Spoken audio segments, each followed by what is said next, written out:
Hello everyone and welcome to Gurl Code, where we decode the Gurl Code. I'm Destino. I'm Kari Rohweder. And I'm Lexi Mangano. Alright, so the first thing that we're going to talk about is dating a friend's ex. So, big topic in the Gurl Code. What are your thoughts, ladies? I think it's not okay. I think if someone dates that person, he's off limits. No one else can date him. Yeah, I think that's I think that's one of the more straightforward rules among girls is that is the ultimate you do not date someone that your friend has dated. I agree. And I feel like you have to think about it this way, would you want your ex or your friend to date your ex? Yeah.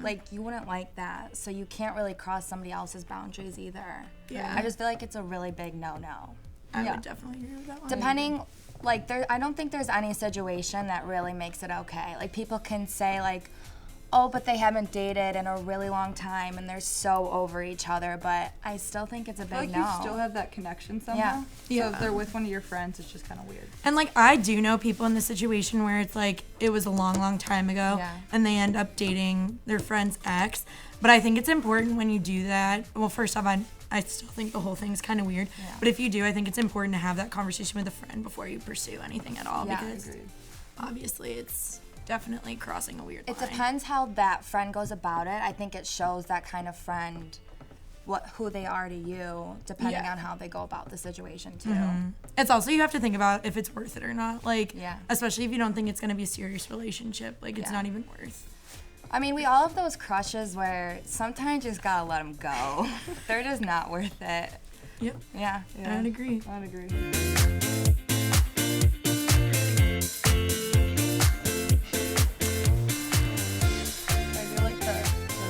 Yeah, I have thoughts.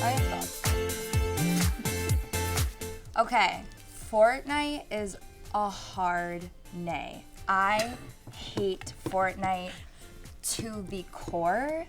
If you guys have friends, guy friends, or a boyfriend, you know that, or girlfriends, that boys are obsessed with Fortnite and their time is completely consumed in it for hours on end, and then they start betting on it and then their money gets lost, and I just think it's a complete waste of time.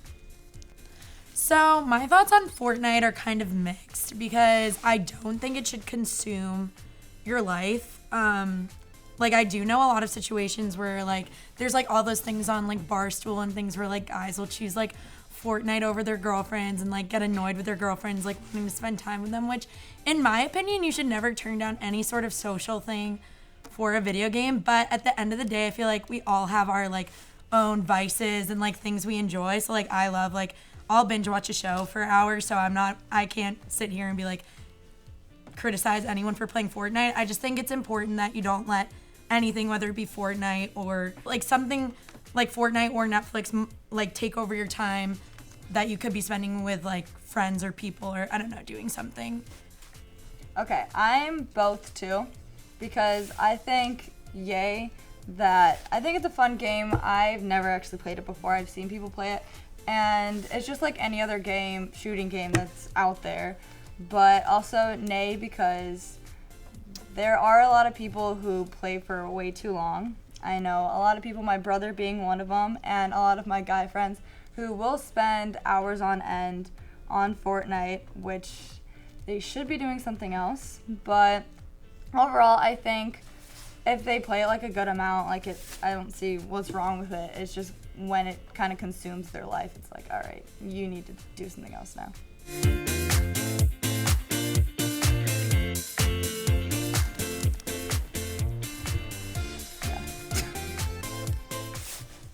This is a strong nay because I am involved in a lot of different things here, and I really don't have time to go sit at a 2-hour Pathpoint event and then get there an hour in advance. And that just takes up a lot of my time because I have other events that I have to go to and homework, things like that. And I think that they should kind of have Pathpoints based on what other clubs you're involved in, things like that, how your grades are doing, things like that. But I also have a landlord house, so I also don't have to worry about Pathpoints, and I also think that's a really good way to go, because then you can choose your house and it's not just like what block you're on, but you actually know like what house you're living in. Okay, path points are a hard nay for me. I just know a lot of people. I think a big part of the UD experience is definitely living in a house your junior and senior year. And I know a lot of people who were kind of robbed of that situation because of the whole housing point system. And adding on to what Kari had said, I think it's kind of unfair to make it based on events that a lot of people don't have the chance to get to because they are so involved on campus. And I think our campus should promote people being involved in activities and clubs. So I don't necessarily know an alternative, but I do think a good thing to consider would be how involved people are on campus, maybe contributing to it as well. I think that would maybe be a little bit more fair, but as of now, I'm a hard nay. I went landlord because of path points. 6 words. Ain't nobody got time for that. I just think path points are so time consuming, but I do, as much as I don't like them, I do think they have pros and cons. And I remember being a freshman, you decided who you were gonna live with, and then if a path point event was coming, you kind of all gathered up and you all went, and it was kind of like a fun little experience, and it was exciting getting to know like, hey, we're working towards like something that we all want. However, I ended up getting like 6 points throughout the whole year, and I got screwed over. And so I think that happened to a lot of people. You just can't really find the time for path points as much as you want them. I did end up going landlord my junior and senior year, but my house is literally awful, and so that's like the other negative part of it. It's just not a good house. It's dirty no matter how much we clean it. So it's hard. It's really hard to decide, but I have to say nay for path points.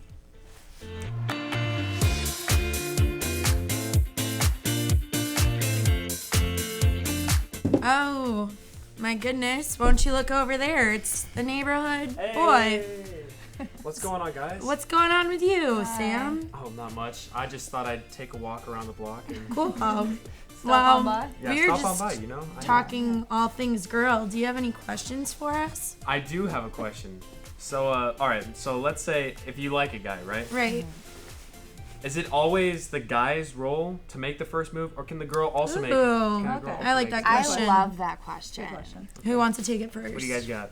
So I have made the first move before in a relationship, and at first I was really insecure about it. I was like, wait, does he not like me if I made the first move? Does this mean something? Is it gonna be like this all the time now? But you have to realize, like, not all guys are super confident. So Yeah. like some are more shy than others, and that's okay. You just have to kind of get used to that. And with this person, I think they were like more shy, and, like wanted to be the cool guy, and like I don't want to make the first move, so like I just did it, and we lived happily ever after. So like the guy was playing like the cool reserved role, like Yeah. I don't want to like show that I'm vulnerable. Right. Okay. Yeah. Yeah, I think it's like a really traditional mindset to think that like guys always have to pull the first move, and I think sometimes that is just like a common theme that's the way it works out. And I think a lot of the times like it just like the way it works out is like guys are more comfortable doing so, but I definitely don't think that's like a necessity. I honestly think if you have feelings for someone and you want to pursue it, I think whoever that person is, that should be the person to, like, if you think it's important enough to pursue, I think whether you're a girl or a guy, you should go after it. I'd agree. I don't think I like would wait for a guy to be like, okay, is he gonna ask me yet? Because I've made a first move on someone before too. So like, yeah, I feel like that's not really.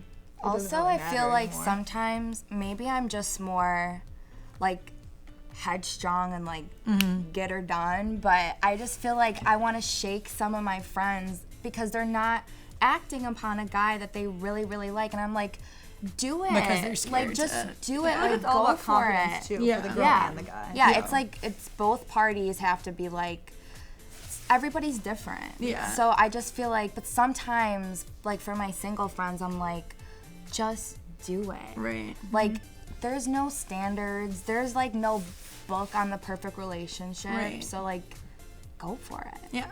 Even if it's like a tiny thing too. I feel like like the first move Yeah. can always be like different. Texting first, Right. or Yeah, like. texting. Oh yeah, I saying hate when hi people are like, I first. can't Should I text text them? first. Like, I think yeah. that's so Just annoying. do it. Just do it. I think girls are like reading too much into like the romance movies. Right. Like it's happens this way and this way and this way, and it does. When it doesn't work out that way, we get really sad. Right. But like, just do it. There's no like They're code. expecting- I've said are just you do it thinking, like 20 the times. girls are expecting like the big extravagant. Right. Like, It just Right. it's he's not gonna, gonna like- happen, and you need to let that go. And then we Yeah. get so sad. But had you like have done something, you guys could have been dating for 3 months already. So it doesn't matter. that was a who good makes- question though. That was a good What are question. your guys' like personal preferences? I mean, I think for most, I think anyone, girl or guy, likes it when the other person does because Yeah. it makes it easier for them. But I don't have an opposition to making the first move. It But just- my preference is definitely the guy, just because it's like, it is a confidence thing, and I think I'm a confident person. But like, it's so much easier to just like let someone come to you than It to feels you. so good. Yeah. It's a confidence booster, like when somebody comes after you. But also, I do have to say, like, going after somebody that you like can be just as much of a confidence booster. Yeah. Whether it works out or not, you try. Because you were like bold. Yeah. Yeah, for sure. Yeah. Don't ignore your feelings. Just Exactly. We just decoded the Gurl Code.